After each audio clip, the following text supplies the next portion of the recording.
Welcome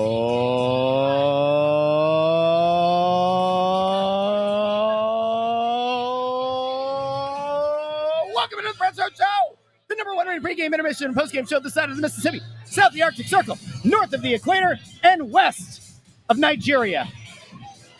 Anthony SanFilippo is back from having his tootsies in the sand somewhere in Disney or something. He's back.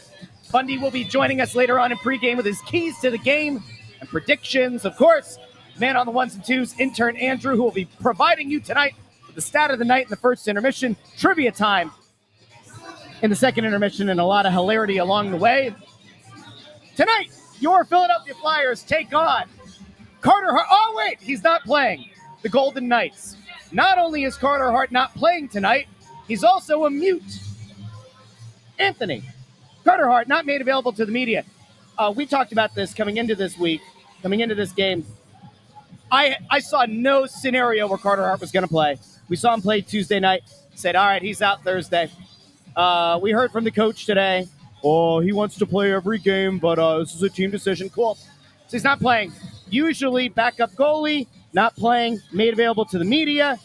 They did a little morning skate around here, and Carter Hart was not made available to the media. Your immediate reaction? So before I give you my immediate reaction. Yeah. I never get stick taps from you.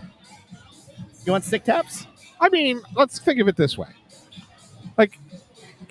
24 hours ago, I was sitting in Orlando doing a show with you remotely. Yeah. I wake up at 4:30 in the morning. All right, to get on a flight, fly home, and then come in here, and here I am working again tonight. You'd think I'd get some recognition for the diligence and for my commitment to this program to do what I do. Never from you. Stick taps for Anthony. Stick taps for Anthony. Above the table intern for goodness sakes. I will answer Keith's question in just a minute, but I want to answer Russ's question first. And Russ's question was what I thought about the Carter Hart thing. And can I put a real quick thing? Yeah. I'm going to ask one time just really nicely. Very whatever. We like to have the comments on the screen. Tony Louie has no idea what my travel stuff was like this past weekend. So None. I just want to say to the people out there, we try to run a family show, at least when we're doing the Press Row show. Yes. There are certain words that some of you want to use about Carter Hart. Please don't put them in the comments because they're going to be on the screen, and I don't want to have to take the comments down tonight. Okay, that is all. Yeah. All right, so here's the thing, right? I think it's pretty lame that he's not playing the game tonight. But that's not what bothers me. Okay. That's not I think it's lame. I think the guy should play, right? Usually, and this is a thing we can talk to Bundy about this when he's on the show. But normally, when you get to play against your old team, there's usually money on the board, right? Everybody has to put money up, and it usually goes to like a team fund that ends up being like a late season dinner on the road kind of thing. Like all that money goes into that. And it's usually when you play your former team or you're in your hometown or something like that. So the fact that he had the ability to play and didn't play, and that they kind of skirted it by making him say, "Oh, he played." What was it? Sunday that they played? No, he played Tuesday. No, but he played the last two. I think it was Sunday and then Tuesday. Yeah. He did not have to play Tuesday. They could have just as easily given Akira Schmid Tuesday and had Carter Hart play tonight. They could have just as easily done that. And Bruce Cassidy with the BS line, like, well, Carter wants to play all the games, so we gave him the Islanders. Why? If Carter, my question is, does Carter Hart, did he ask off this game? Did he say, I want to play the Islanders and not play against the Flyers? Did he ask for that? I don't know. I'm not going to speculate because I don't have the answer to that. But here's what bothers me, Russ.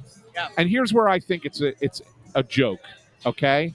And this has nothing to do with from the media perspective. I was not back in time in order to go to the morning skate this morning, so I didn't feel personally affronted by the fact that Carter Hart did not speak to the media this morning. Okay, I was not there.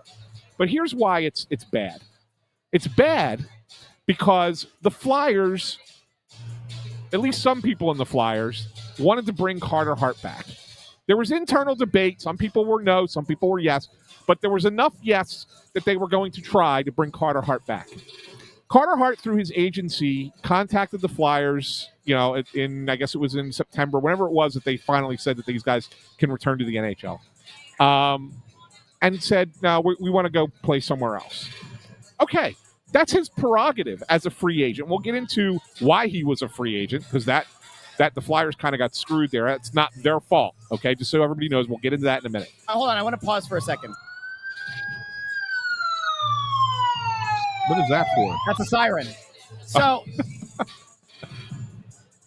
I don't think you glossed over this, but I do think it needs to be called out one more time. There were some people in this organization who wanted Carter Hart back. Yes. Some did not, but some did. Yes. And I said this on my show this afternoon. Yes. If you are part of a Facebook group, a Reddit thread, something on Twitter, a group chat, you're arguing with your drunk uncle, and they say, I can't believe that the Flyers didn't bring back Carter Hart. They deserve every horrible thing that comes to him because they should have run back. They wanted to. Now, do I think they're stupid for wanting to bring him back? I do. I said many times on the show, I wouldn't have brought him back either. I didn't think he was a franchise netminder. I wouldn't have brought him back either. I think that he wilted under pressure. Yes. And I legitimately think that you should not want to have the PR mess that could have come from that. Yeah, I'll be honest. I mean, Russ, we talked about this. Like, when I found out this summer that, like, oh, my God, they're interested in bringing him back, because I was told originally, no, there was no chance in hell that he was coming back. And then I found out over the summer that there was a change of thinking and that they thought that they could bring him back. You and I talked about this, off air, and it was like, what a mistake that will be. What an absolute mistake that would be for this franchise. It would burn a lot of goodwill that they have built up over the last couple of years. Mm-hmm. Like, that would have been gone. And then secondarily, they were throwing their chips in on a rebuilding team into a goalie that hadn't played in 2 years. Yeah. And who, even when he played 2 years ago, was okay, good, but not elite, right? Correct. Okay. All right. So, like, we're in agreement that would have been a bad decision by the Flyers. And there are people right now probably dousing themselves in gasoline saying, the blue-haired libs didn't want to see him on the blah, blah, blah. No, from a hockey perspective, it would have been bad for hockey. I will also point out, I'll say the same thing now that I said, I don't know how many times. If the Flyers had brought him back, they better have hoped that there was never another woman in this world who took even the slightest glance from Carter Hart and wasn't happy about it. Because if there had been, and a woman had come forward, you want to talk about burning emotional and social equity that what you have with the fan base? Yeah. Good God. Now, I'm not saying that there was anything. Right. We're not saying that. But just in theory, like, that is the one. Or if it were to happen in the future. This is the one place that he could not have had any leeway there. Right. Because he had played here. He had been in this community, yada. It wasn't worth bringing him back. All right. So back to what you were saying. So the Flyers wanted him anyway. So him not playing here tonight, again, I think it's lame, but that doesn't bother me so much, all right? What bothers me is, and this is not just because it's a media thing, because the people of Philadelphia deserve answers. Fans of the Flyers deserve answers. The fact that he ducked interviews today, that's a bad look on the Vegas Golden Knights. It's bad that the NHL lets the Vegas Golden Knights get away with that, okay? And it's unfair to the people who supported this guy from the minute that he was drafted up until January of 24 when he was let go, and many of them who still supported him up till today and may still support him in the future, okay? It's a disservice to them. Yeah. And it's not that we wanted to hear what he had to say about the trial or any of that. He already had that conversation. He already had that interview. Right, we saw it out in Vegas. Yeah, it was a much smaller media scrum than would have been here. Yeah, the Vegas media is not nearly as hard on him as probably the Philadelphia media would have been. Whatever. All of that is irrelevant. But the question that needed to be asked was, Flyers were interested in bringing you back, Carter. Why did you not want to come back? Correct. And we don't know that answer. No. And he doesn't care to give you that answer. That's why you should be mad. That's why you should be upset. That's why you should feel spurned in a lot of ways. Don't tell the fans how to feel. What's that? I said, don't tell the fans how to feel. Well, no, but they should. They should feel that way.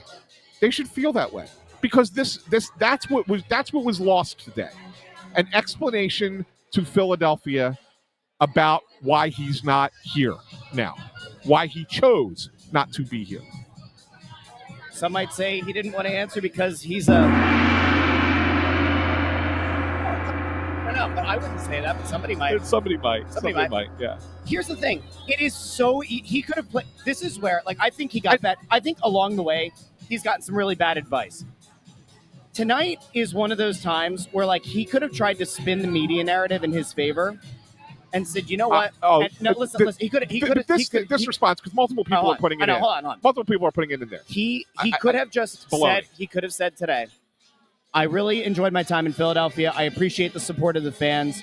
Ultimately, I decided with the opportunity to be a free agent, I wanted to sign with a team that I thought had a legitimate chance of winning a Stanley Cup. He could have said that. That's all he had to say. He could have said that. That could have been 100% bold. And he could have said it. Yeah, he absolutely could. He absolutely could have said it. Okay. That I'm also muting myself while and the part where people said, didn't he say he wanted a fresh start? Okay. Why? Why did he want a fresh start? Because keep in mind how lucky he is. Two things. Okay. Fortunate one, that he's back in the NHL. Fortunate two, that he was basically granted free agency by the National Hockey League. It's basically what happened here. Okay, that's the bigger issue. That's what we're going to get to now, because this was the thing I was going to answer last night at the very end of the show that Keith asked about. The Flyers were not allowed to keep him as keep his rights at the when it's all happened a couple years ago. The league told them they had to break it off, and they couldn't offer him something to get compensation for a pick as a compensation. They weren't allowed. The league dictated everything. Yep. The teams had no say for any of these players, not just Carter Hart, the other four guys as well. Now, of course, Carter Hart is the most prominent of them, okay? By a significant margin. Sure, certainly. And so that's why the Philadelphia fan feels far more spurned, because they got nothing for him. But it wasn't like the Flyers dropped the ball here. They were not allowed. This was dictated by the NHL. Every last bit of it. And so that's what it comes down to. And you have every right to be mad about that too. Because, yeah, the Flyers got screwed.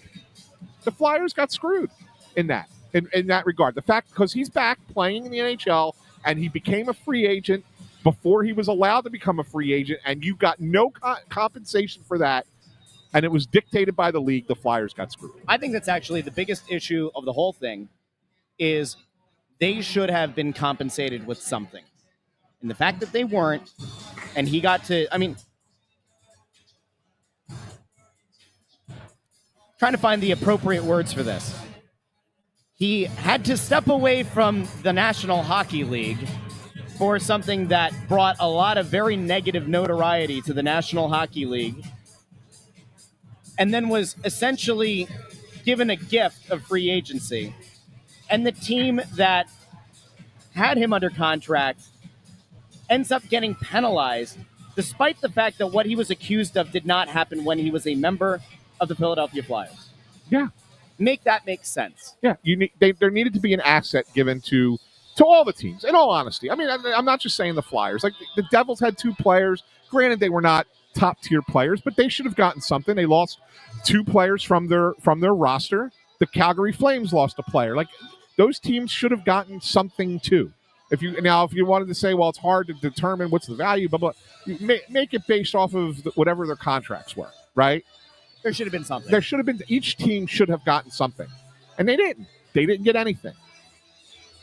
So that's what really happened, and it's unfortunate.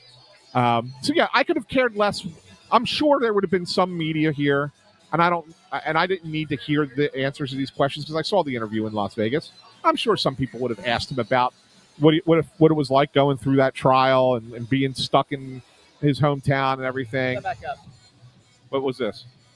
Andrew Fawcett had a really good point here too. Yeah. Whenever he came up as part of the Hockey Canada thing. It was Philadelphia Flyers goalie, Carter Hart. Yeah. So not only did the NHL and Hockey Canada get kind of dragged through the mud, and you can argue that Hockey Canada deserved it.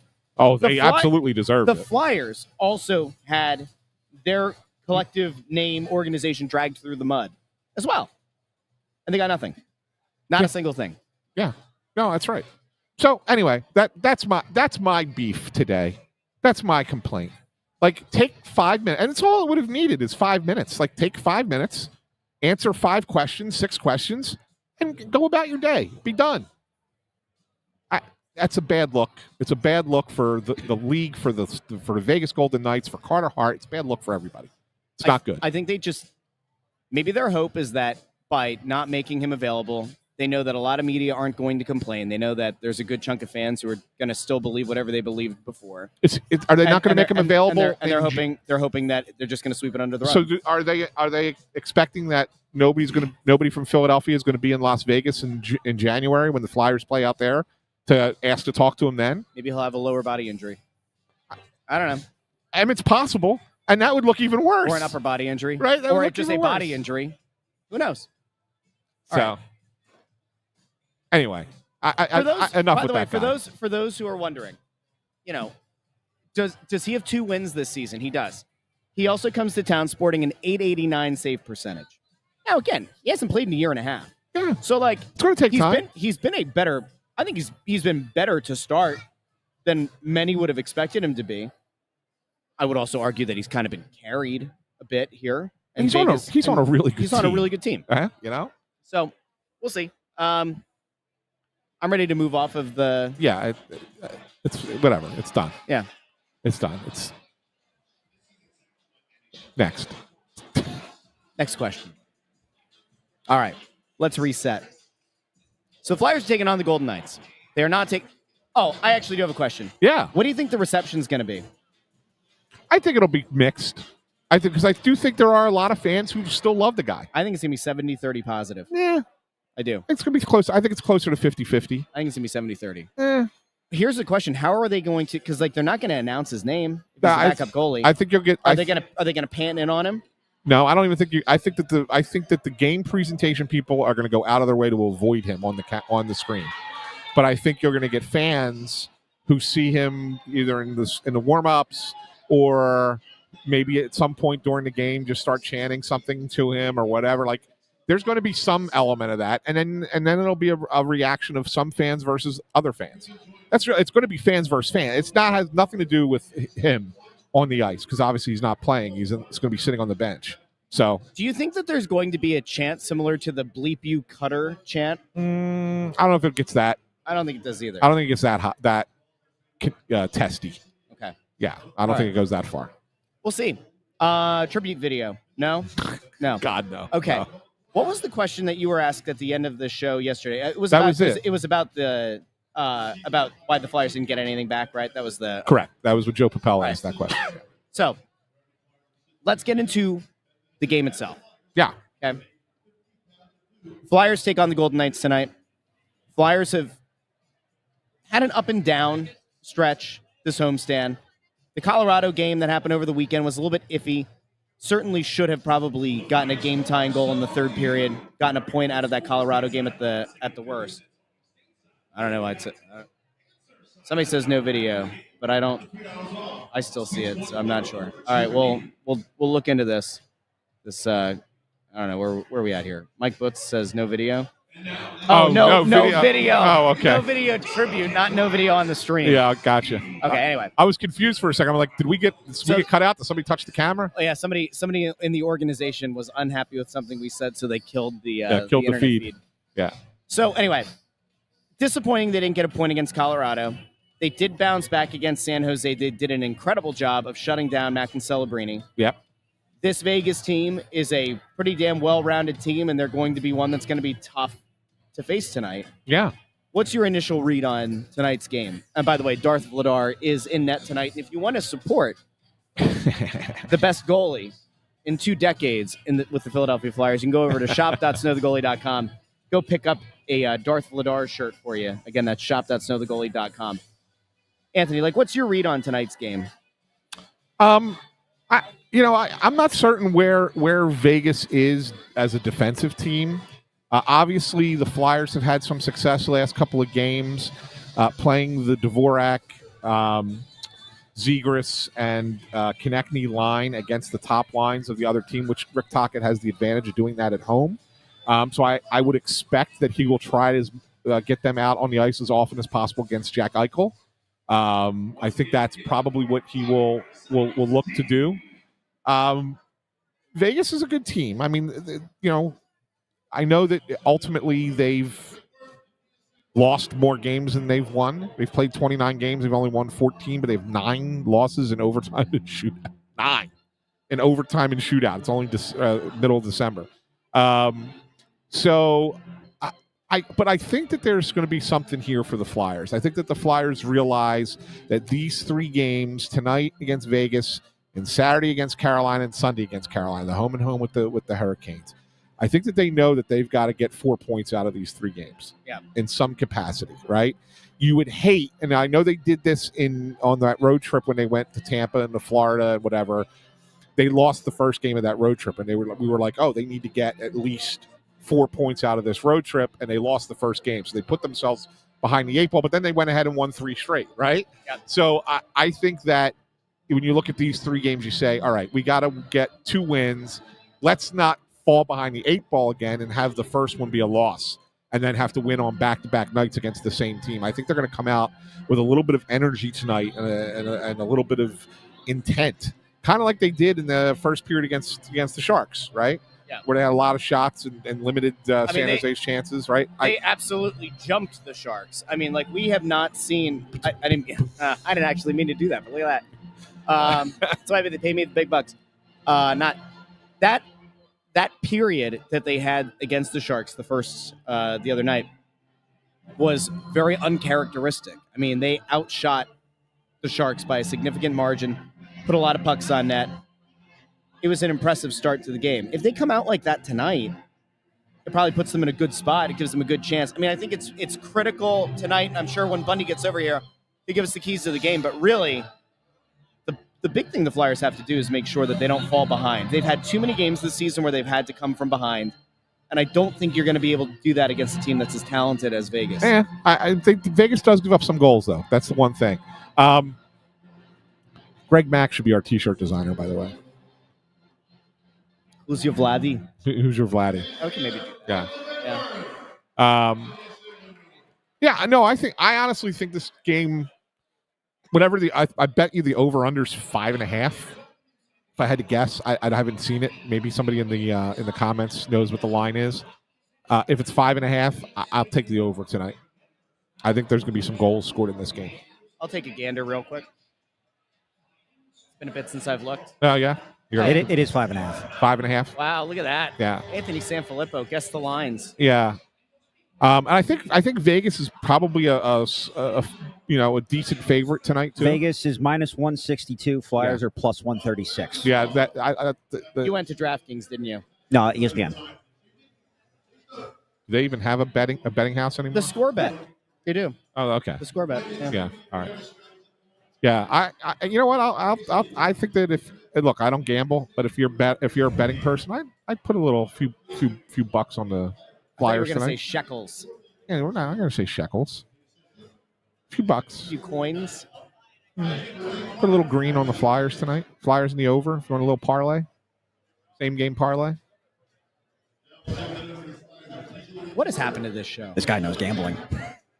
Owen Tippett, anytime goal. If you want to light that money on fire, just send it to me instead. By all means. Yeah. All right, hey, we're going to do something here that we don't usually do during pregame, but I feel moved by the Holy Spirit of hockey. Intern Andrew. Yeah.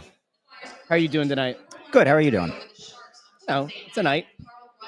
That was an intense pregame. Just being honest, I know you are, Anthony. I know you are. Say what I feel. We're happy you're back. Thanks. Intern, were you impressed by Ty Murchison the other night? No. But that's a good thing, I thought. Didn't Bundy say that if you don't notice him, then it's a good thing? Yeah, that's exactly what he said. If you don't notice a defenseman, it's a good thing. That proves that he pays attention when Bundy talks. Yes. Yeah. I At least he do. pays attention to one of the three of us. you have a player that you're watching tonight? That's a good question. You want to watch Mitch Marner? You haven't seen him with Vegas yet, right? Mitchie That is Poo. true. Yeah. It's Stone. Mitchie Poo. Mark Stone. Definitely Stone. I have a stat about him for first intermission. There you go. Yeah. Ooh. And then, it's always fun to watch Jack Eichel as well. So Yeah, for sure. I got to talk to intern Andrew during intermission about his Nittany Lions. Did you see the rumor today Matt that Campbell might interview in Michigan? that he might pull the Manny Diaz there's no chance that happens. and bolt for Michigan? 0. How fun would that be, Russ? 0%. I chance. actually would be really upset for intern Andrew and the Penn State fans if that happened. Tell me you wouldn't laugh though. I wouldn't. I actually think that'd be a true scumbag move. I do. Well, if Manny As much Diaz, as I like- Manny Diaz did at the Temple. As much as I like laughing at intern Andrew's expense, Yeah. that is like a totally different thing. Yeah. Now, would I blame Campbell if he left Penn State to go take over Michigan? No, on a trying to get to the highest level. I mean, there are very few programs that are as good as Michigan, but I think it would be a scumbag move. Anyway, we'll bring intern back during the first intermission. Real quick for you, Yeah. Matvey Mishkov, Yeah. Travis Konechny, Mm-hmm. each has, I would argue to some extent, picked up their game in the past week and a half or so since Tyson Forster went out. We talked about Travis Konechny on the radio yesterday. What level of production do you think he needs to reach in this month and a half or 2 months that remain of Forster being out? Like, what is a reasonable expectation point production wise, do you think, for Konechny? For the full season? No, for the time that Forster's out. Like, in order for the Flyers to have the kind of level of success. I would have to think about the number of games that is total.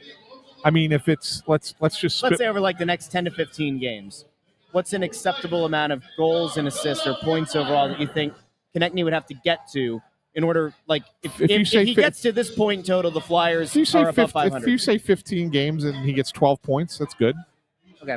I mean, you'd prefer to be a little bit higher, but I mean, you can't demand a player be a point per game player. But I mean, if he gets 12 points in 15 games, I think that's fair. Can you pull that one up real quick? All right, parody. 2 words. Yeah.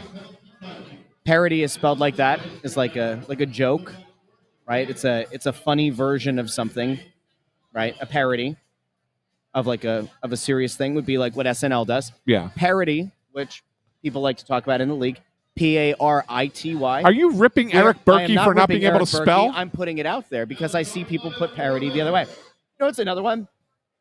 Complementary, with an I versus an E. Yeah. Because with an I, it means free, right? Yeah.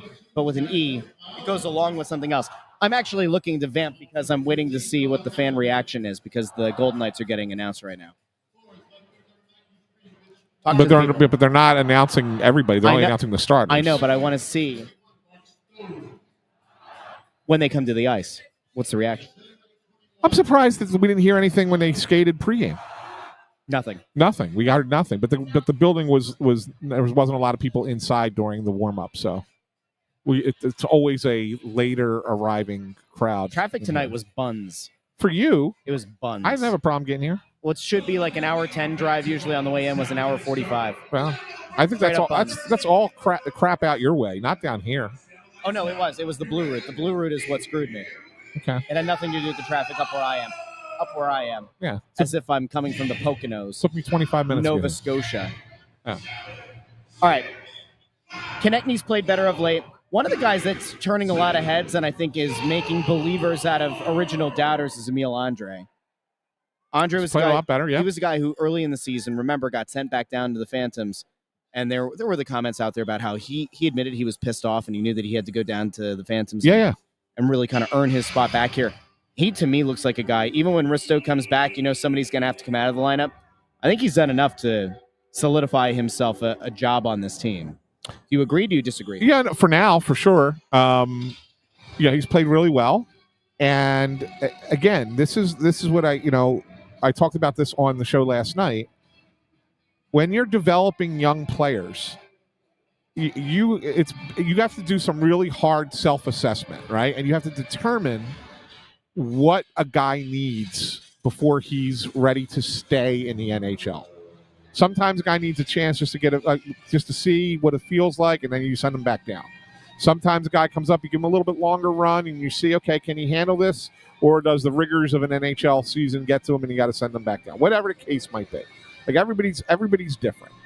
And the Flyers really like Emil Andre, and they really liked him coming into the season. Just didn't have a very good training camp, and they didn't want to reward him for having a bad training camp.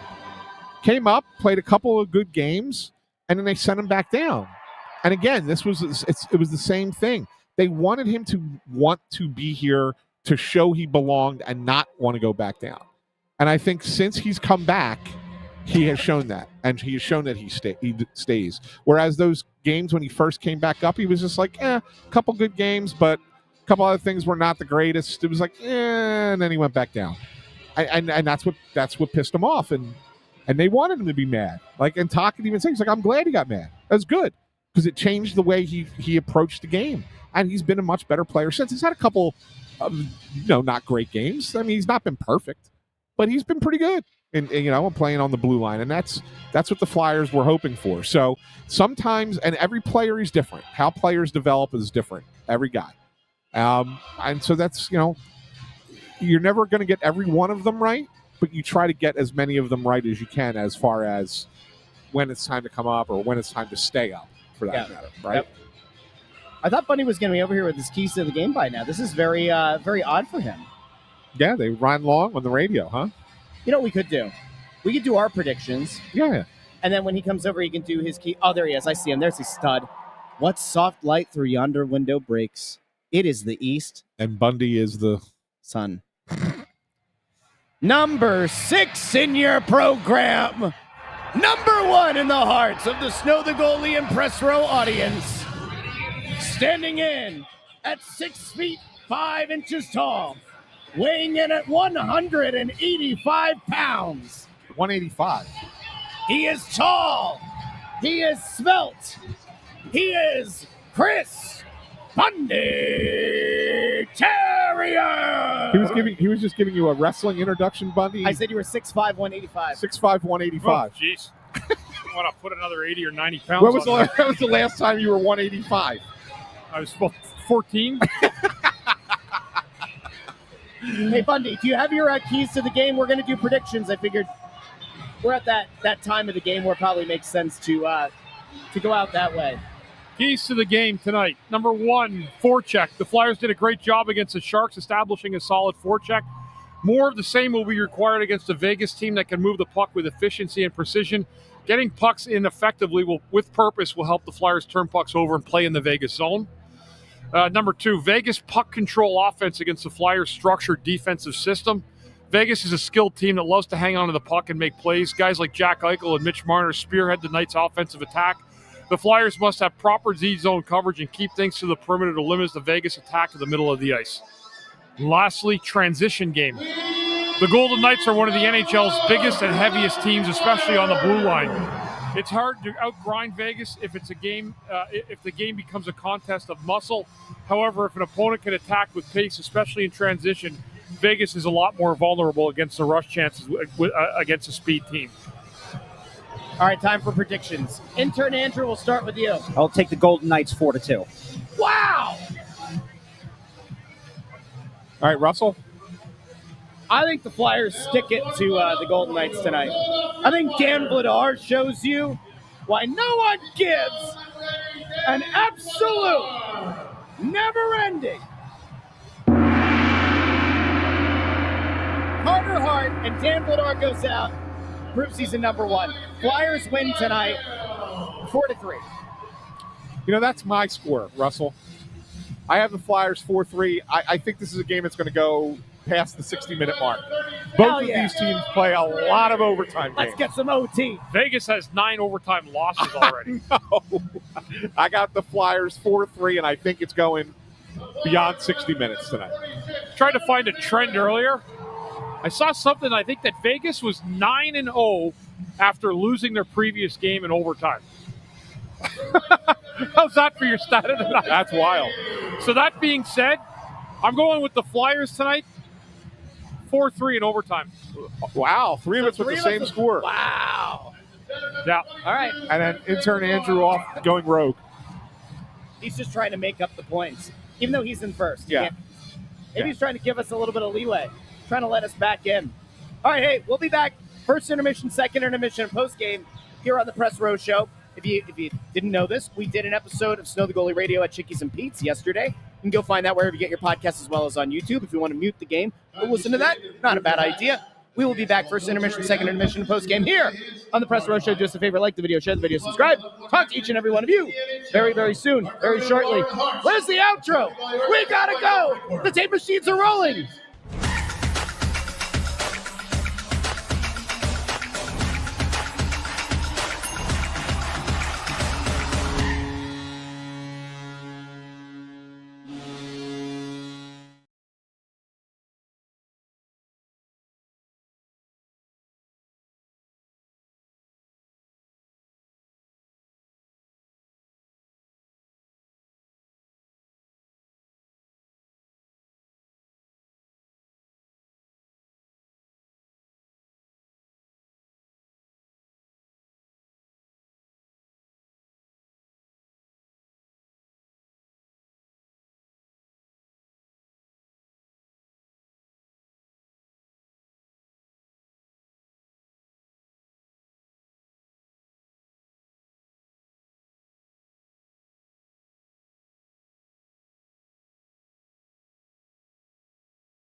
Back. Welcome into the Press Row Show, the number one rated pregame intermission postgame show, the side of the Mississippi, south of the Arctic Circle, north of the equator, west of Nigeria. Gentlemen, 1-1 game. What a hell of a pat. Can we just have a conversation about the pass from young Travis Sanheim across the face? I mean, incredible. Beautiful diagonal feed. Trevor Zegras, captain, point per game, Trevor Zegras, having himself a little finish there. 1-1. Your score after one. I was really impressed, Bundy, by the by some of the shifts that they had in the offensive zone. Yeah, second half of the period. Yeah, like they really did a nice job on the forecheck there. Really did a nice job of winning puck battles, forcing some turnovers, really keeping the pressure on Vegas. Didn't get a ton of shots, but they worked, and ultimately the goal by Zegras, that goal came at the end of a very good shift. They had a couple others like that as well. That bodes well, right? That's the kind of stuff that you want to have happen, and that's the way Rick Tocchet wants his team to play. Yeah, they played a good checking style. They really did get after Vegas in Vegas's D zone. They got turned pucks over, had some chances, opportunities. Great play by Sanheim, that cross ice pass to Zegras for the little one-timer in to beat Smith. That was a really, really great play. But they cycled the puck about 45 seconds before that play even happened.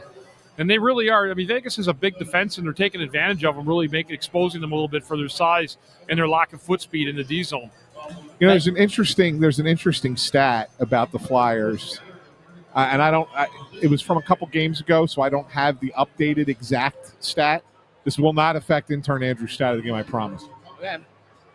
But the Flyers, top 10 in the league in both puck retrievals when they dump it into the zone, and also when the puck is dumped in against them.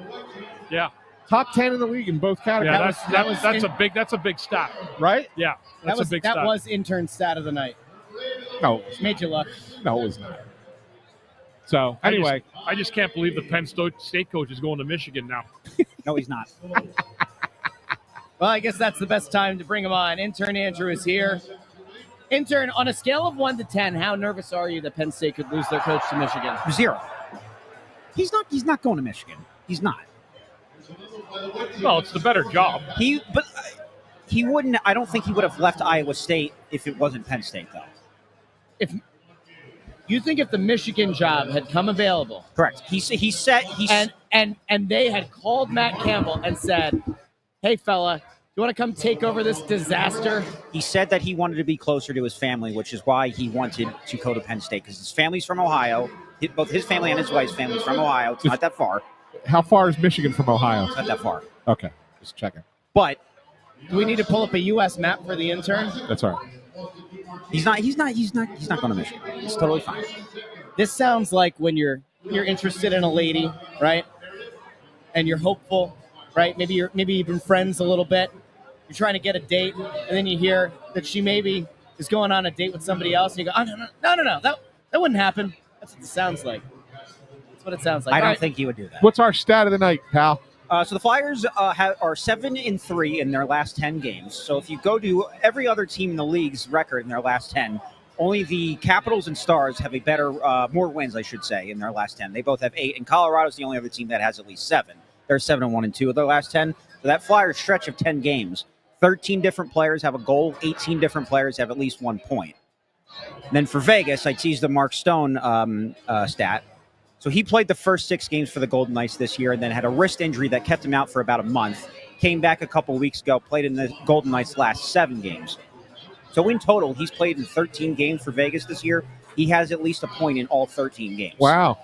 So embrace debate here, because I was curious. I looked at the Golden Knights franchise record for consecutive games with a point, and it's Eichel with 12. So it's not recognizing Stone because it wasn't consecutive, I guess, because he missed a bunch of games in between. I think that should still count, though, because it wasn't like he played in a game and then didn't get a point. If you weren't playing in the game at all, I don't think that should end your streak, should it?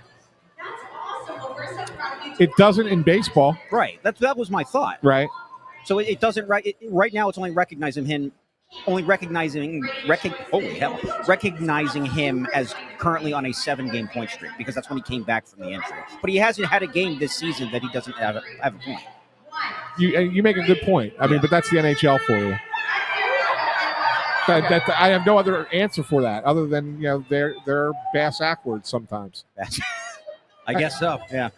Really. That was a good stat. That was a good double. That was You know good- what? good We're going to give stats. him a roaring round of applause. Where did you find the soundboard all of a Oh, sudden? please! It's a new thing in StreamYard, and he's like, he's like a kid in a candy store. It's crazy. Torch is doing the intermissions tonight. I heard, yeah. Yeah. ESPN. Yeah, Is he as lovely as he always is? Oh, sure he was. Sure he is. Someone said he got emotional talking about the Flyers. Oh He yeah, got emotional. I'm sure he did. Got emotional about when he quit, you mean? Yeah. Not answering your questions. A lot of people talking about Ty Murchison in the chat, Bundy. He did have a big hit early in the game. Had a couple of decent shifts out there. Like doesn't look like he doesn't belong. He looks fine. He's just doing his job. Doing He his job. Bangs the body, moves the puck, gets it around the boards, keeps it in at the D zone. He's been fine. Yeah. Nothing wrong with him at all. Yeah, man. Problem is he's just caught in a numbers game. Oh, of course. I mean, as soon as Risto's ready, he's going to go right down. And So- York, yeah. Yeah, or York for that matter too, right? But it depends on who's ready first. Right. It's going to be close. Yeah. I mean, at this point, right? So yeah, for sure. But I mean, yeah, he's played pretty well. Other than that, Flyers did a nice job of really limiting chances. I know the one goal is a really nice play by the Golden Knights. You can nitpick about a couple of small things on the Flyers side there, but it was just a really well executed play. Yeah. By the Golden Knights on that goal. But other than that, didn't have a lot of chances, didn't have a lot of opportunities in the Flyers. And I think the Flyers did a nice job really playing in the Vegas end more often than not. Yeah, they had a good first period, the Flyers. Took them a little while to get going, as it usually does in the first period. But once they got going, they really kept Vegas on their heels. They had them playing in their own zone. And that's the way to do it. That's what you got to do against that big defense back there, is keep them trying to having to plow their way in the D zone. And the Flyers did a good job, really good. They look fast tonight, and they're precise right now, the Flyers. Bundy, one of the things we talked about last night on So the Goalie Radio at Chickies and Pete's, which you can go find wherever you get your podcast. We're talking about Emile Andre and about Jamie Drysdale and just about the way that those guys have been playing so far this season. And when you talk about pace of play, obviously having a couple of guys that are able to connect all the zones, right, and to get the puck out and get it into the O zone, it's pretty important. What have you seen so far out of Emile Andre? Solid first period again. Do you think at this point he's kind of like locked up a spot, even when Risto comes back, that he's got to be an every night kind of guy? Yeah, I think the two guys that'll come out are probably going to be Juleson and Murchison. Yeah. For the other two guys when they come back in, yeah. Yep. For sure. And that's okay. Bundy, I want to ask you this, because this is, and I was going to save this for next Wednesday, but the hell with it, I'll do it now. There is a real disconnect. This is Ant versus Flyers Twitter. Do you want to play it? Okay. Is it time? Go ahead, play. Is it time? This is a Snow the Goalie showdown. Anthony SanFilippo versus Flyers Twitter. Get ready. Fight.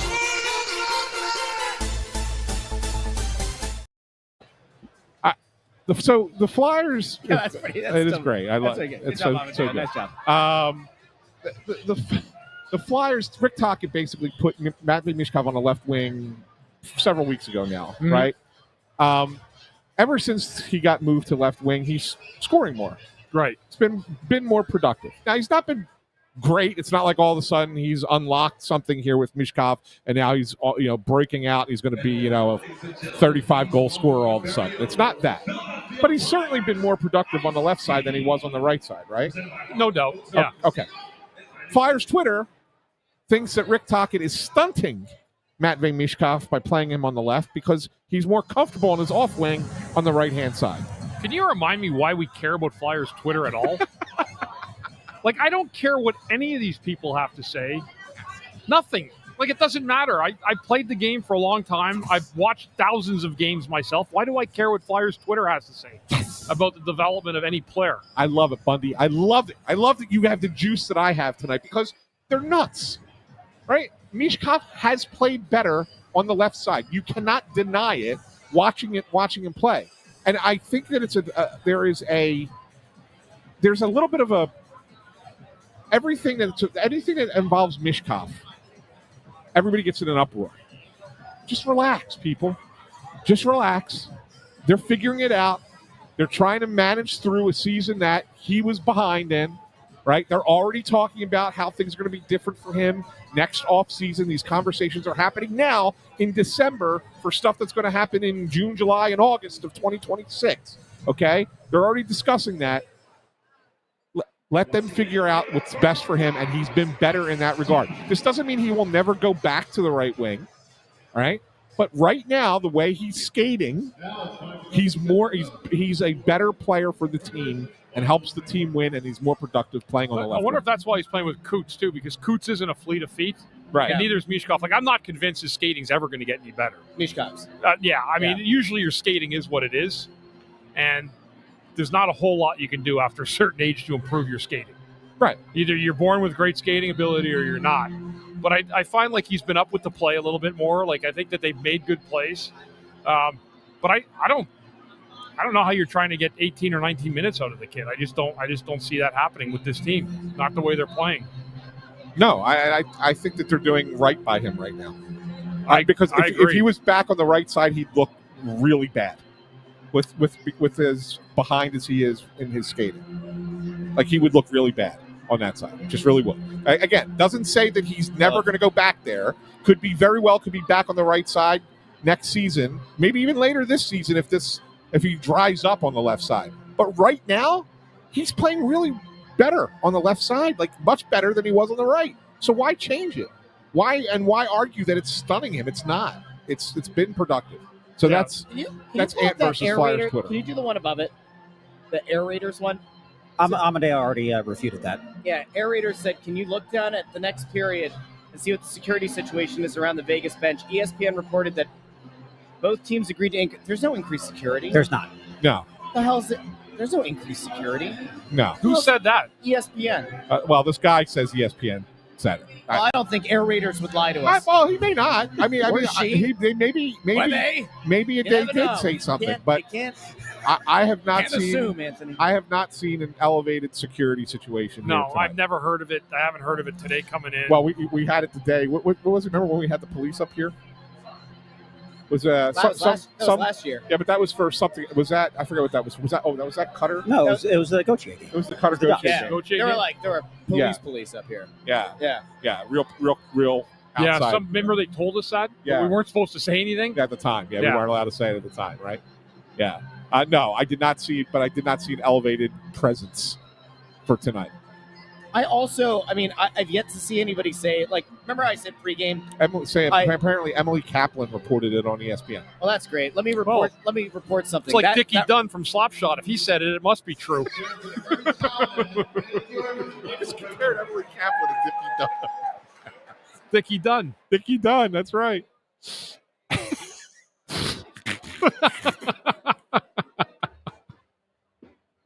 Oh, that's fantastic. You could have just said that Emily Kaplan's report was just totally full of. I can't say that it's. I mean, maybe there is an elevated security and we just don't know about it. Like we don't see it. There's not. But it's just not here. It's not present. Where is the security? I mean, is somebody going to jump him from the stands?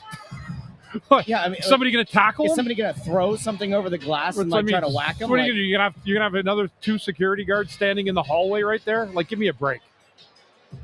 We've yet to see anything, hear anything. I even said to you pregame, man, I could see a scenario where like somebody starts a chant, somebody like really starts to berate Hart on the bench, right? Nothing. I haven't so seen far. any. I mean, maybe something's going around Twitter and I missed it, but like I've yet to see anything. No. Now, we did say no video tribute expected. We did say we probably expected the arena crew to not take video of Hart or put him on the Jumbotron. He wasn't part of the lineup or the intros. So really, there hasn't been that fuse lighting in the arena. I'm going to ask Bundy this because, as you know how it is, Bundy. Are you surprised that he didn't play tonight? Because when a guy plays against his former team or is playing in his hometown, money goes up on the board, right? Mm-hmm. And that's for like a team dinner later in the year kind of thing, right? Yeah. Like, are you surprised that was the case in this one? We've played the last 3, right, prior to this one? 2, I think it was. So, so they said they wanted to get Schmidt back in the game tonight. But everybody was thinking that he wouldn't play. I actually thought there was a chance he might. Right. Maybe just an outside chance that he would, but they didn't make him available to talk to anybody. They're clearly shielding him on this trip. Yeah, for sure. So, but anyway. Okay. You got nothing else? What would you like to talk about? I'll give you something. Go ahead. Bundy, when we went over your 3 keys to the game, what did you think the most important of the 3 was? Probably the forecheck. Yeah. I had my number 1, I think. And so, we did this the other night on Postgame, where we went back over your keys and proved that you were once again Bundy dominant. Bundy, we need to come up with like a Nostradamus of Bundy. Bundy Damas doesn't really want Bundy Damas. Now, it almost sounds like Jeffrey Dahmer. Nostra Bundy? Nostra Bundy might be okay. Yeah. Anyway, Bundy. Nostra Bundus? Nostra Bundus, the Bundus among us. Anyway, so Bundy, how do you think the Flyers forecheck looked in the first? Say that again, Russ? How do you think the Flyers forecheck looked in the first? Great. Second half of the period. They got on Vegas. They turned pucks over. They were fast. They made plays in the offensive zone. Really good. Really good. Better than I actually anticipated. They're going to have about, is it a minute 40? Something like that. Yeah. Minute 44 on the power play to start the period. Yep. The other night, they had a similar situation. A power play coming into the start of a period they failed to convert. I think it was against Colorado, I believe. And then we said that had the chance to flip the game on its head. In this case, you're starting the second period. You have this power play. Is it vital to the Flyers to get this goal, to get that lead on the power play? It would be a great thing to get an early second period goal to take the lead. Vital? I mean, not vital, but it would be nice to get that goal. I mean, I think that's probably good opportunity here. It's funny. When teams come back, everyone says, you get a clean sheet of ice to start the power play. Most of the time, that clean sheet of ice has nothing to do with your team scoring. It's really weird. You always think, that's what you always say, clean sheet of ice, we got the power play to start the period. And most of the time on the clean sheet of ice, no matter who the team is, it doesn't work out. Most of the time. Yeah. All right, we will be back second intermission and post-game here on the Press Row Show. Do us a favor if you've done this already. Like the video, share the video, subscribe, and don't forget, you can find this show and Snow the Goalie Radio over on the Snow the Goalie podcast feed. Apple Podcasts, Spotify, Pandora, Amazon Music, wherever you get your podcasts. We'll talk to all of you in the second intermission. Let's see if the Fly Guys can get on the board here, take a lead. We'll talk to all of you second intermission here on the Press Row Show.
Welcome into the Press Row Show, the number one rated pregame intermission postgame show at the side of the Mississippi, south of the Arctic Circle, north of the equator, and west of Nigeria.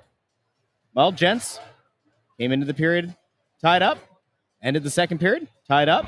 This time, 2-2. A goal apiece in that period. Dan Vladar probably wishes he had back the initial shot that turned into a rebound that then kind of trickled out. That needs to be net. a little bit more sticky, right, Bundy? That first shot, A little bit, yeah. It fell off his glove, but I mean, I'll tell you what, he made 2 saves on the Eichel sequence that were just unbelievable saves. Yeah, and kicked the pad out twice. Yeah. Really good goaltending. Really, really good. And then down at this end of the ice, Noah Juleson. How about that little ripper? It was a nice play by Dvorak, right, to set it all up. But yeah, I mean, I thought. Juleson turned around and the puck was already on its way to him. It was like a quarterback leading a receiver. And to get a one-timer off in that situation, Bundy, that's not easy to do. No, and it was kind of a rolling puck, too. He was able to somehow get it off flat, and he hammered that thing past Schmidt, rather. It's a hell of a goal. Yeah, the Flyers needed that because I thought it was an even period, and then they give up the Stone goal, and it's like, man, they're going to come out of this period down a goal, and it was a pretty even period on the whole.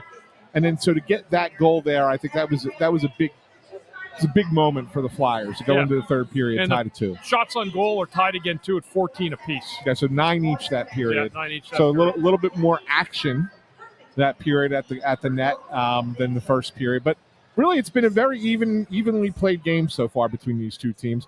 I think as we all kind of expected, well, except for intern Andrew, but the three of us expected a really evenly played game here. Yep. Right? And that's what we got so far. But which makes me think of that, Russ, where, 4-3 Flyers is very much in play right now. It is. If that were to happen, yes, 2 points for each of us and nothing for Andrew. That would be a big swing. That would be. For Mr. First Place over there. Yeah, I mean, entering tonight's game, intern is in the lead with the predictions at 21 points and is at 20. I'm at 19. Buddy's at 16. So a perfect score for you and I would put you into first place at 22. And it would tie me with intern Andrew in second. Not the worst thing in the world. I question that. I think I have more points than what you've given me. I do. Big news. Bundy, I don't trust Russ with the scorekeeping. Yeah, I definitely don't. In the past, 5, 6, 7, I've 8, gone back and 9, found 10, like mistakes. 11, 12, 13, 14, 15, 16. You have 16 points. Yeah, but in the past, I've found mistakes by you. But well, go ahead and go. You know what? You go through this spreadsheet. You find your mistakes. I'll look. I'll take a peek at some point. 16 points. Yeah. I can't do anything about it. I'll wait till the Olympic break when I have time. He's a very busy guy, this Anthony SanFilippo. I'll tell you, somebody who's equally as busy. Yeah, we need Allison, by the way, to give us the update on what the fans are doing. She did. Oh, she sent it in? She gave us an update last week. She gave it to me, and I forgot to read it in the third period last week or before I went away. So I'm glad she gave it to you guys last week. But go ahead. She's fantastic. Yeah, she's awesome. Well, now you messed up my segue, so now we got to riff a little bit, and then I'll come back to a better segue in a minute. It's all about you, isn't it? No, it's just about the segue. You have to set things up the right way. Yeah, but it's all about you. You got to set things up it's like, all about like you Travis doing Sanheim a good set up, segue. a nice little Zegras pass in the first period. It's time for trivia time, isn't it? With intern Andrew. That's a great question. I'll tell you who's got a great question, too. None other than intern Andrew. Gentlemen, hey, Bundy, we're back to a trio, no longer a duet. Get that instrument ready. Here we go.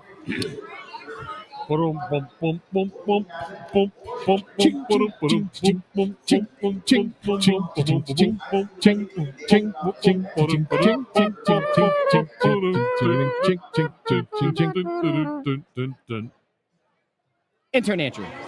Thanks, Trivia guys. time. That's pretty good, actually.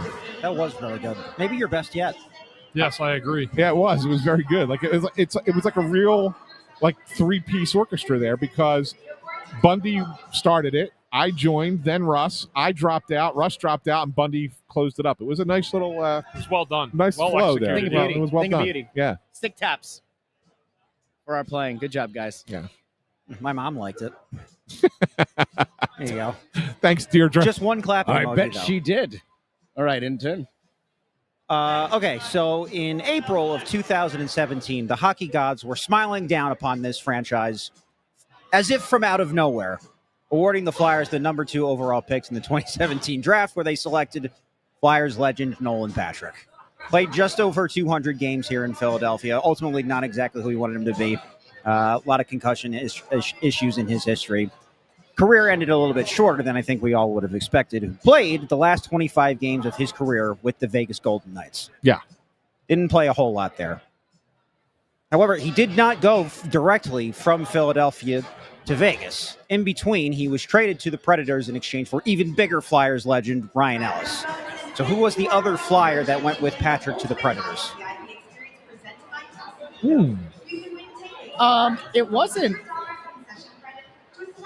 It wasn't one of the I don't know this one. Nikave Kubel got sent to Colorado. No, it wasn't Kubel. It wasn't one of the Vorobiev or Rubtsovs, was it? No.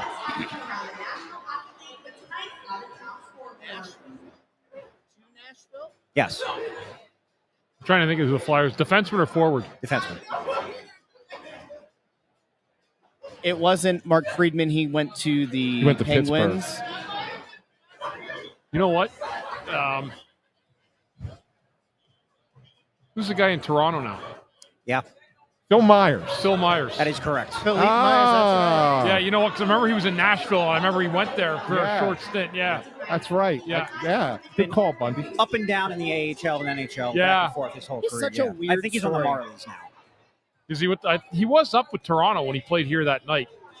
What? Oh, was he? I don't Yeah. know. Yeah. Okay. Maybe he is now. He was such a weird story, Bundy, because he was such a big body, and it seemed like it was back in the Hextall days was when he was drafted, right? Well, he had that great season where he was like on the top pair in the playoffs. Yeah, he scored an overtime winner Against the Islanders. That was game Yeah. 2 against the Islanders. Yeah. and there was a belief that he with had nobody in the stands. Yeah. there was a belief that he had a real high offensive upside, and that was like another thing to kind of add to his checklist. But And then the next season he was exposed big time. Yeah. Yeah. So yeah, he was an interesting cat. That kid. It was good on him that he's still bouncing around, right? Yeah. I mean, 5 years later. Just shows you how many jobs there are, though. You know, Yeah. guy's still kicking around. Yeah, for sure. hey, Bundy, Did he play in Tampa too? Did he play in Tampa? He went- might have I been. thought Yeah. he went. Yeah, He went to Tampa too, right? Andrew? I think he went to Tampa after Nashville, Yes, didn't he? yeah, that's right. Yeah. He did. Nashville to Tampa. Played to- 11 plus 16 games with the Lightning. Wow. Bundy, how hard is it on a guy? I mean, you didn't find yourself in this place, but a guy who gets a look, there's some hope and some promise at the NHL level, then he has to kind of come to grips with the fact that, like, whichever team he ends up on doesn't maybe believe that he's an NHL guy. You go to the A, then you get another short look at the NHL level, then you maybe go back to the A. You're kind of bouncing around organizations. What does that do to a guy mentally? Like, is it really just a kind of war of attrition within your own mind that, like, I know I can be that NHL guy, and you keep kind of hanging on to that? Like, I used to keep seeing guys when I played that would get called up once in a blue moon, and you knew that they were never going to stay here. Like Mark Gregg was the best example I could give you. Yeah. Serviceable NHL player when you get called up, but at that time in that league, he was a career minor leaguer. You know, and Peter White. Peter White was another one. He played with the Flyers. We played with us in that 2000 team. I know, yeah. And he was a smart player, but a great, like Bob Clark referred to Peter White as the best player the American League ever had. Very well could have been. Could have been, yeah. Yeah, Very well, yeah. But that's that kind of player. That was the kind of player that you get called up. Well, he stayed up here in Philadelphia for a little bit, but he was mostly a career minor league guy. Yeah. Yeah. this is actually a good question here from he is at the NHL level. He's a healthy scratch tonight for the Maple Leafs. There you go. Yeah.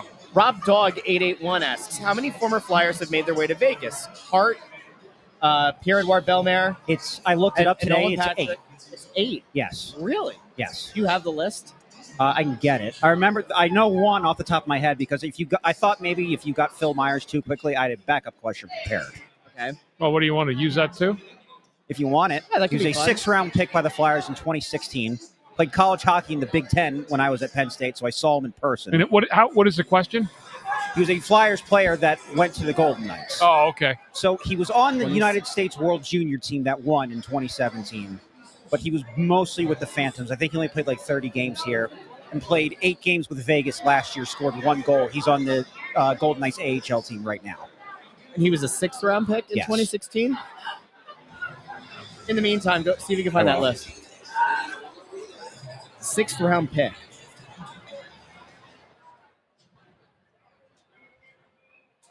So it would have been a Hextall pick, right? 2016. That's Hextall. 6th round guy. I don't know. I see some names up. I'm trying not to look, but I won't blurt them out. I don't know if any Played of those at are Ohio State, if that means anything to you, Anthony. Was that Connor Bunneman? No. Allison? No. No. Didn't Wade Allison go to Vegas too? No. No. What position did this guy play? He was a forward. Give us the initials. TL? Taylor Lear? No.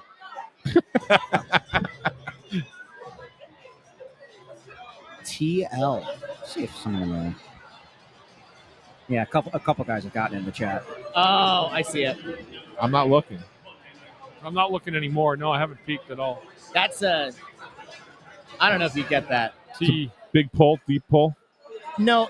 I only know him because he played at Ohio State, so I saw him. You know what? I know who it is. He's got a weird name. Yeah. I can't remember how to say it. Lachinsky? Yeah. Tanner Lachinsky? Tanner Lachinsky, Yeah. Yeah. So the full list, the most obvious one is Pierre-Edouard Bellemare. Yeah. Because he That was was the expansion draft, yeah. Yes. After that, Patrick Brown, Nick Cousins played 7 games for the Golden Knights. Did he really? Yeah. Well, Robert Haig played 2 games for the Golden Knights. Robert Haig. Wow. There's Lazinski, Nolan Patrick, Lucas Pisa. yeah. Yeah. Number 8. Pisa? Yeah, he was on the first Vegas team. He's out of the Lucas league Pisa. now too. He isn't was, wasn't he? I think he was part Lucas of their Pisa from the he was part of their Pronger expansion trade? draft, Yeah. right? He was Vegas. Pronger trade Lucas Pisa played I for think Golden. Vegas Wow. pulled him from Anaheim in No the idea. expansion draft. Yeah. And then the last one is obviously right now is Carter Hart. So that's 8. Wow. Wow. See, you know what? I think that tonight, intern Andrew brought us 2 very good questions. That was great trivia The time. Lazinski one is very, very niche. That is. I didn't know how easy the Phil Myers question was going to be. No, they were both good. Okay. Both good questions. Thank you. You're welcome. Just Good wait job, till Andrew. just wait till he starts putting his own drops in there. Then we're in real trouble. What kind of drops do you think would go in there? I have no idea. The fact that you've already figured out a way to bleep cursing is like There's going to be a lot of Jim Ross. A lot of different. Thank you. nice. This game's got overtime written all over it. We all picked it. Yeah. We all picked overtime for this game, except Yeah. for Andrew. I said 4-2. Which Yeah. very possible still. Still could possible. happen, Yeah. Go ahead goal and then an empty netter. Could happen. Yep. We'll see. I gotta say, this is one of the very rare times where, like, sometimes I'm fine with overtime because I like messing with Bundy, right? Because we all kind of have a general time frame that we're happy to get out of the arena, Yeah. and so every time we get very close to the end of regulation and it's still tied, I cheer for overtime, and then I look at Bundy and I go, "Hey, Bundy, how about a 12-round shootout?" But tonight, I actually do think that it's in the best interest of the panel and safety. Because Ant here, Mr. Worldwide, you do look a little bit sleepy. Yeah. And that's the thing. And that's my luck, right? My luck is I've had this really long day, right? My alarm went off at 4:45 a.m. in Orlando this morning. And my luck would be a long-ass shootout in this game tonight. That would be my luck. Yeah, and it might happen. 100%. Be 100%. quick post game tonight, and we'll get you out of here, buddy. Thanks. I appreciate that. So those people, they walk by, they wave to me every time they're here. They're season ticket holders. Their sons played baseball with my son. And really? I haven't talked to them in years because the only place I ever see them is here, and they always walk by while we're on the air. They're never here when we're off air. Okay. So I wave to them. I say hi, but I haven't spoken to them in years. It's the weirdest thing.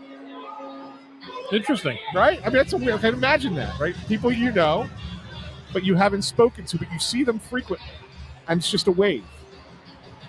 Maybe they know that you'll talk their ear off. They're good people. I believe it. Good people. They could be. Good Springfield people. Springfield. By the way, Snow the Goalie next week back in Delco. That's 2 right by your door. I haven't Bundy, had one near mine yet. Bundy, I think we need to have a. Why haven't we had a Marlton yet? The one Marlton one was scheduled. It was on a Wednesday night when we had a home game, so they moved it. It got flipped. It's coming up. It was supposed to be the December 3rd game when we were at home. Don't think that We may have to noticed. reschedule that Bundy, 23rd one. Bundy, though. It's, Don't, Bundy, agree with me here. Ant needs to realize we're on to him. I did not any make the close to schedule. you. I've had one that was close to me. It was the first one of the season. I don't make the schedule. And the rest of them have all been like an hour and a half drives. And then Anthony gets on and goes, "Wow, guys, I just rolled out of bed and I walked right on over here." Chickies and we're Pete's, on Drexel to you. Hill next Wednesday. We're on I to think you. that's the last one at Drexel Hill till March. So there you go. Come on out. Have some crab fries. Get the Bundy. I actually want to see them. That's a good setup I want to there. see I them. like that I want to setup. see them add the Bundy to the menu. they should. I think They we- should. Make it size it down though a little bit. You know. Yeah. Like We got to talk to like Pete. a little tasting menu. We got to talk to Pete. He was at the one we were in South Philly a couple weeks ago. All right, Bundy, hear We'll me out. ask him about it. Six cold shrimp, a cup of clam chowder, And a smaller pizza. And a smaller pizza. Yeah. The Bundy.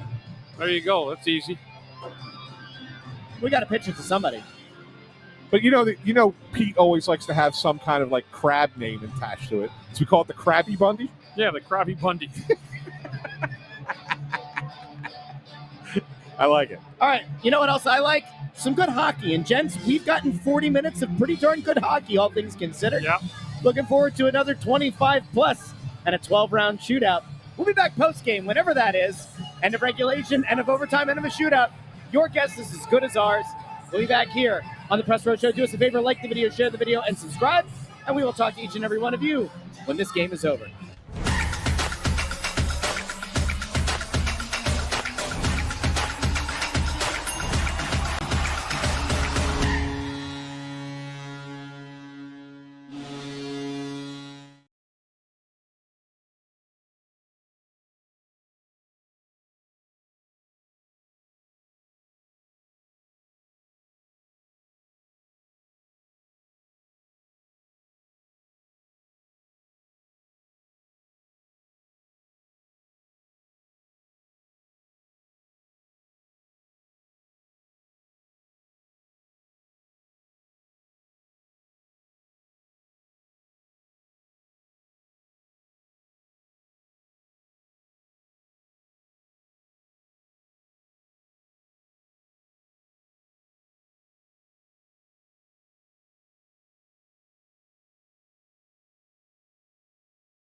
Welcome into the Press Row Show, the number one rated pregame, intermission, and postgame show this side of the Mississippi, south the Arctic Circle, north of the equator, west of Nigeria.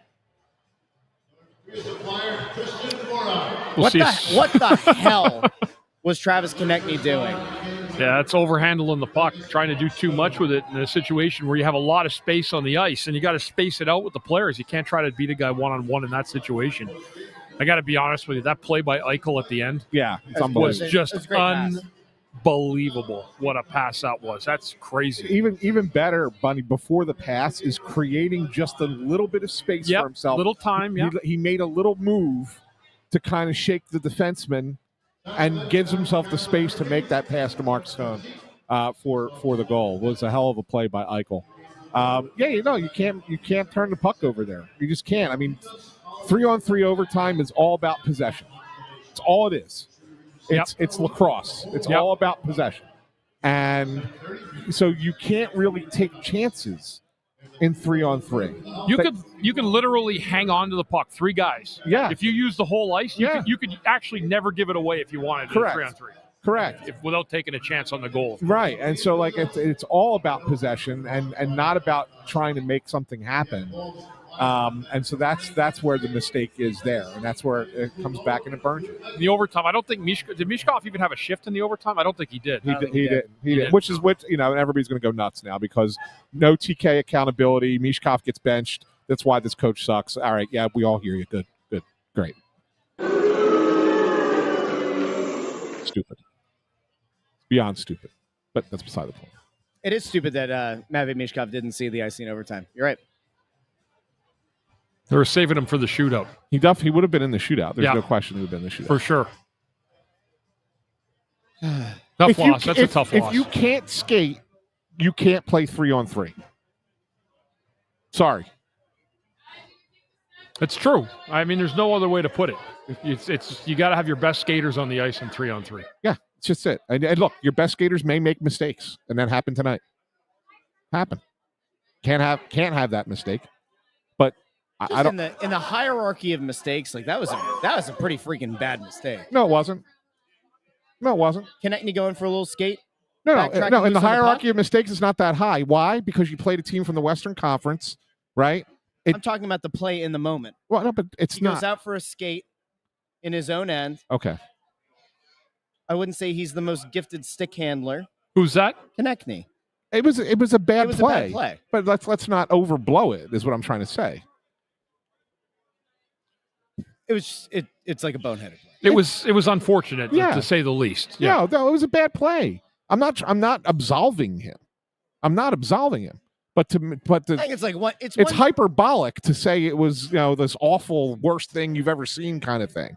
Like it's just not. It's pretty bad. I mean, like if it's a turnover in your own end, like in front of your net, a pass gets intercepted. All right, that sucks. Maybe it's understandable. Yeah. But like when it's just you, I don't know. I don't understand. Anyway, this game was a potentially winnable one. Yeah. The Flyers played this. I mean, dead even. We were kind of gawking at the scoreboard because at the end of regulation, the Flyers and the Golden Knights had the same number of shots each period. Yeah, it was. I've never seen that before. 9-5-9? 5-9-5. 5-9-5. I'd never seen that before. That's pretty crazy. Yeah, that's crazy, isn't it? Yeah. Now, I don't know. Maybe it's just who I am now. But I'm trying to find the positive. Positive is Vegas is a good team, really good team, Western Conference team. You played them pretty heads up, and I would say that you line these teams up player for player, and you would certainly favor the Golden Knights. So yeah, I mean, look, it's not a bad result. You get a point out of it. You played both Colorado and Vegas this week, and you lost 2 1-goal games, and you got a point out of it. Like that's not terrible. It really isn't. Yeah. With the win in between with San Jose. Now, that said, you go into a back-to-back with Carolina this weekend. Not great. Yeah, no, you gotta win. You gotta win one of those two, right? Bundy, you gotta win one of the two against Carolina. You can't lose both of them. Carolina tied that up against Washington, so that's good. So they got a point at least. They were down 2-1 late in the third. Yeah, and I didn't want them to lose because they, his team, good team coming off a loss. Right. And they still may lose, but I mean it. But that makes this weekend popping balloons in front of us. Jeez. Yeah. He's so cool. Yeah, that makes this weekend a little bit tougher because you lose tonight. If you win this game tonight, you probably have a little bit more of a cushion in the weekend. But now you give. I mean, you still get a point, which is not the worst thing in the world. But yeah, now it makes it a little bit tougher this weekend. That's a tough back-to-back. I was looking at Balloon Guy. I thought he almost got popped in the mouth. He went to go pop another one in the bigger dude's ear. I actually would love to see that. Did the enhanced security do anything about it?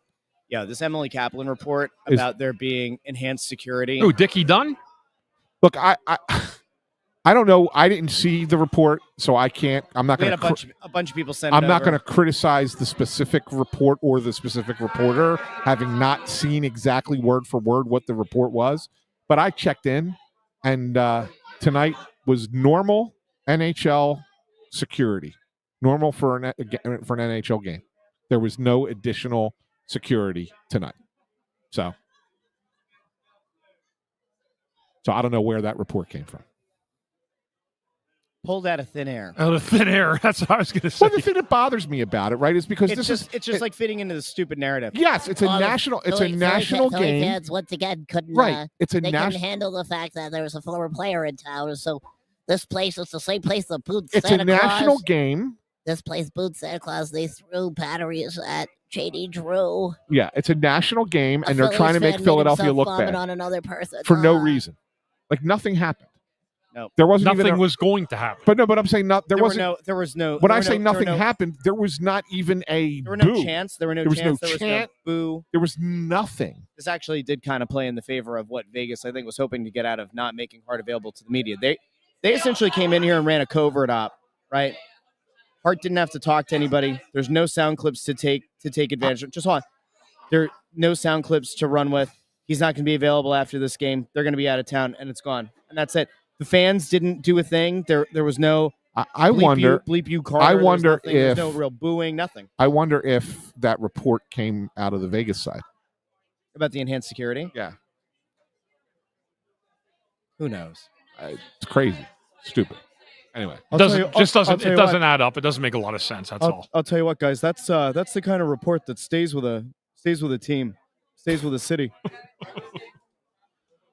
For Emily Kaplan to go on national TV and to say that's the kind of thing that stays with a city. Unacceptable. Thanks, Torts. Unacceptable. Anyway. I think that when you look at this team, first of all, the power plays that they had there at the end, Bundy. Yeah. Not good. Not good. No, power plays did not generate anything for the team. The team had a chance to win it with 4 minutes left on the power play. They had nothing going on that power play. And I'll tell you, if you want some criticism, I didn't understand the unit that was out there. And they were out there for almost the entire 2 minutes. Didn't they have Cates' group out there? It was Cates, Konechny, Zegras, Brink, and Drysdale. Drysdale, yeah. Like I don't for almost 2 full minutes. Like I'm not saying you shouldn't have Zegras. Of course, Zegras should be out there, right? And I don't mind Drysdale being the point shot. That's totally fine too. Whatever. And Konechny should be on there somewhere. Okay, but I'm not like you need a game-winning goal, and you got Noah Cates and Bobby Brink out there on a power play. Yeah, doesn't just register for me. I didn't. That was a bad grouping, a bad unit. Their power plays tonight were not very good. The Flyers. I don't think they had a lot of good setup time. Vegas cleared a lot of the pucks. It was not a good night for the power play at all because it had a chance to win you the game late. Yeah, on that elbowing call, and you didn't even manufacture really much at all. And there was a power play earlier, and I'm trying to remember if it was earlier in the third period, if it was late in the second period. It was, but somewhere in there, because that was the one I said this was a disaster of a power play. That was that late second period, right? Yep. Like that was just they couldn't even get a shot on that one. Like you couldn't even get set up. So I don't know. I think that I know they keep having these power play meetings and they keep trying new things, and I give them credit for trying something new. Like, hey, let's try this, let's try that, but it just doesn't work, man. It's just like the power play is still a problem. No one's been able to fix it. Yeah, it's true. So It's true. It's dipped down since the beginning of the year when it had good numbers. It's sliding down now. yeah, Eric Berkey asks, did Owen Tippett play tonight? I thought Owen Tippett had a pretty good game. I didn't notice him a lot. I thought he had some effort out there. I thought there were a few shifts where he had some really good jump. He made a couple of those long shifts we were talking about, Bundy. He was on the ice for some of those and creating turnovers, and they didn't score on them, right? They didn't score a goal, but there were some really good offensive shifts, especially ones down in this end. I saw there was a couple down here. He had that one where he fed Mishkov in front. Mishkov had a shot that save was made. I thought he was okay tonight. Okay. I thought Owen Tippett was fine. I'm not saying he played bad. I just saying I didn't notice him a lot. Yeah. So. What else you got, Russ? Ty Murchison had a good game. Yeah, played good. I liked it. I liked his game again tonight. That's 2 for 2. 2 good games for him. There might be a player there. Yeah, it'll take some time because he's stuck in a numbers game. But he played well. I was very impressed with him tonight. Grunstrom also had an assist in this game. He's giving you a little something there. He shouldn't come out of the lineup. Grunstrom. Yeah. He shouldn't. He should stay on the fourth line permanently. Well, yeah, but they moved him onto the third line in the third period. They moved him up, yeah. Yeah, he replaced Grabenkin on the third line in the third period. He's an NHL player. He is. He's a good pickup. Yeah, he's a nice player. He plays the game really well. He's got some energy. He's got a good stick. Makes good plays on the boards. Yeah. Yeah, I'm surprised that he didn't get a run a little bit sooner. Yeah. I mean, like the fourth line has been a problem for a bit for this team. This isn't something that's just come up, right? I know Tocchet had the big meltdown about it, with last week or earlier, and whenever that was, earlier this week. But it's been an issue for at least a month. When did I write that story about the fourth line? About a month ago. That they need to make some changes there. Yeah, something like that. Tocchet read it. He says he doesn't read these things. He says he doesn't listen to these things. We know. Anything else? No. I'm going to let everybody wallow in their own misery. You need to take a nap. I'm tired. I'm cranky. You're cranky. I am. I'm very tired. You're very cranky. I am cranky. It just drives me nuts. It drives me nuts. I think Mishkov should play overtime. I think he has 3 overtime winners, I think, in his career at this point. Yeah, because he played every overtime last year, right? But he was in much better shape last year. That's fair. So I think you have to figure out a way to have him at least get a shift in the overtime. And he may have. So the thing that they've done, if you may have noticed this the last few times in overtime, is they do give him that shift, but it's usually at the end of the overtime. Yeah. They do give him one. And I wouldn't have been surprised if he would have gotten one right after on this next possession. See you, Mike.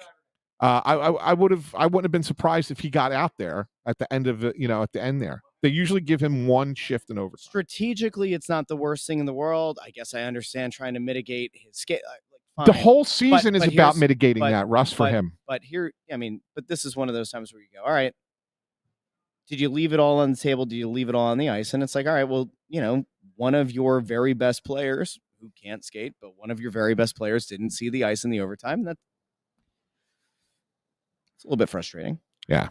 I think people are allowed to be frustrated. Well, let him be angry. We'll see. Let him be angry. Here's the real question that, I guess will have to be answered. He's kind of highlighting that February break for the Olympics. Well, you would hope. What is he going to be able to do in that time? So, like Bundy, if he is aware that he needs to work on his conditioning, but especially working on his skating, like you said it yourself, there's only so much improvement that you can do to your skating. He just turned 21. I wouldn't say that like all hope is lost for him on that front, but like him looking at February as the thing to like work on conditioning and such, like it's not going to fundamentally change his ability to skate as well, is he? Over a 2-week period in February, like it's not going to change. No, his conditioning will get better. Well, yeah, if he stays and he bag skates himself for 2 weeks during the Olympic break, but is he going to do that? Are they going to force him to do that? Is he going to want to do that? Well, I think that I don't think they're going to bag skate him, but I do think there's going to be a conversation like, hey, these 3 weeks or 2.5 weeks, you're not going on vacation. You shouldn't go on vacation. Right. Like, don't go off to some island somewhere and, for 10 days. For 10 days. Do nothing. Like, get out. I don't care. If you want to go home, go home. You want to go somewhere, but you should be working out. You should be skating. You should be doing whatever you got to do. Power skating, whatever it needs to be. That needs to happen in February. And if he does it, great. If he doesn't do it, well, then guess what? March and April are not going to be pretty. Right. Right. Guys, I'm going to tell you. I know it might not go over well, but I'm going to say it. I think that Saturday's game is Matvei Mishkov's last chance to prove that he belongs in the NHL. Oh, stop it. Stop it. We can't say that? No? No, stop it. I'm kidding. Yeah. Stop stirring the pot kidding. for no reason. I'm kidding. There's enough to stir as it is. The people who have been monitoring Sports Talk Radio this week may understand that reference. Okay. We'll be back on not Thursday. We'll be back on Saturday. It's been a lot of games. Yeah, but then after Saturday, there's only one more for like the next 3.5 weeks. It's right before Christmas. Yeah, the 22nd, I think, against Vancouver. I think that's the Snoopy giveaway. There's a bobblehead that the Flyers have been putting out there. It's Snoopy. And what's the bird's name? Woodstock? Woodstock? Yeah. Woodstock. It's Snoopy and Woodstock and the Doghouse, if I remember correctly. Okay. And that's on that final game before Christmas. By the way, happy 100th. This was our 100th. I forgot to say it. Oh, okay. Yeah. This was our 100th Press Row show. Press Row show? In this iteration.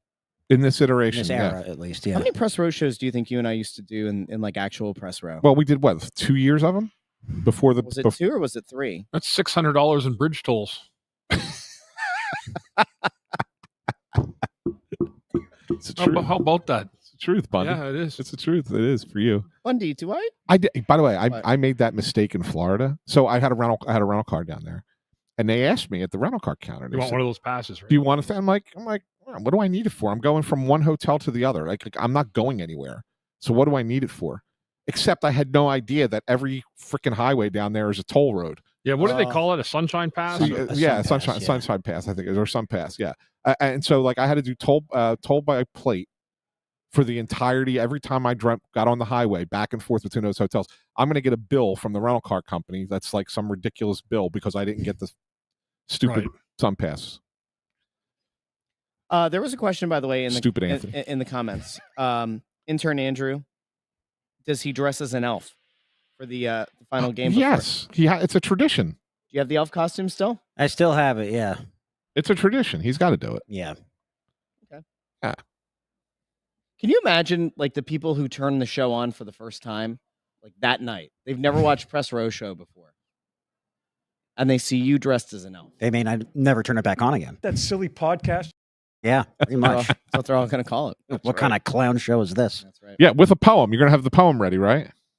All right, I will have a poem, but I think it's going to be my last one. What? Because it's you got to strike while or not strike while they aren't. What's the go out on top?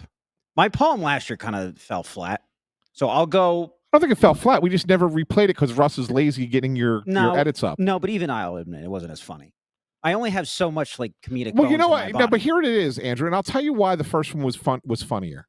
The first one was funnier because you caught us off guard with how funny it was. Brilliant I am. Right. So the second one we had like an elevated expectation. Yeah, maybe that's it. Right. So that's all it is. It's not that it wasn't funny. It was just that we expected it to be a topper and it didn't top it. Okay. Right.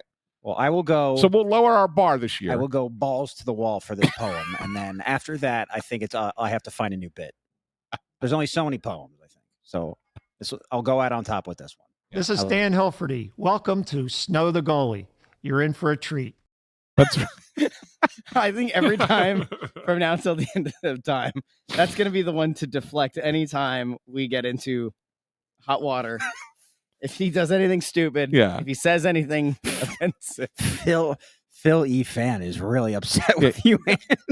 I'm not surprised. He's one of many. There are many people. He's many. So many people. One of many. They say SanFilippo. Yeah, because Travis Konechny's hilarious. He's so grumpy. So grumpy, this guy. Right over here. You wouldn't even believe it. Every one of these fans should go coach a hockey team. You know what? They'd be so much better than everybody who's ever played the game. Time Mercha SanFilippo. I think the next 100 are going to be great. Yes. This is a great show. I don't know if I could do another 100. I don't know if I have it in me. You. Bundy, you have another 100 Press Row shows in you? Sure. Oh, okay. All right, well, I guess it's time for us to go. Yeah, time to wrap this up. We'll be back on Saturday, the day before Bundy's birthday. So make sure you bring your your birthday treats to the stream. You know? Yeah, we'll be definitely singing happy birthday to you on Saturday, Bundy, a day early. I hope the Russian lady's back. I want the Russian lady from last year who stood right there. The cake was there. Can I have 8 pieces? I need 8 pieces. 8 pieces of the cake. 8 pieces of cake. For whom? For what? All right. Big thank you to everybody who tuned in. Don't forget, like the video, share the video, subscribe. You can find Wednesday's episode of Snow the Goalie Radio that we did at Chickies and Pete's. That is also available in the podcast feed over on Apple Podcasts, Spotify, Pandora, Amazon Music, wherever you get your podcasts. And the Press Row Show is as well. I've been going back into adding pregame, intermissions, and postgame now, not just postgame. So, Tony, I can't wait till you call into the show on Wednesday as well. I cannot wait for you to call on Wednesday. He's been talking. Tony Louie. He's been talking. He's a chatterbox and a half, this guy. All right? I've dealt with him on Bundy's website. I've dealt with this guy many times. No problem. I cannot wait till you call in. And Amadeo, maybe you could get a clip ready. Ant versus Tony Louie 48 or whatever the hell it is. Tony Louie B. Tony Louie B. Get one of those ready and have one of those for the show for when he calls.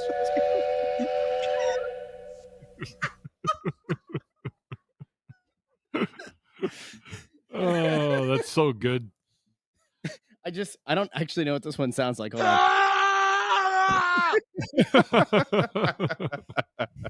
All right. Ding, ding, ding. I don't know. Night, everybody. Good night, everybody.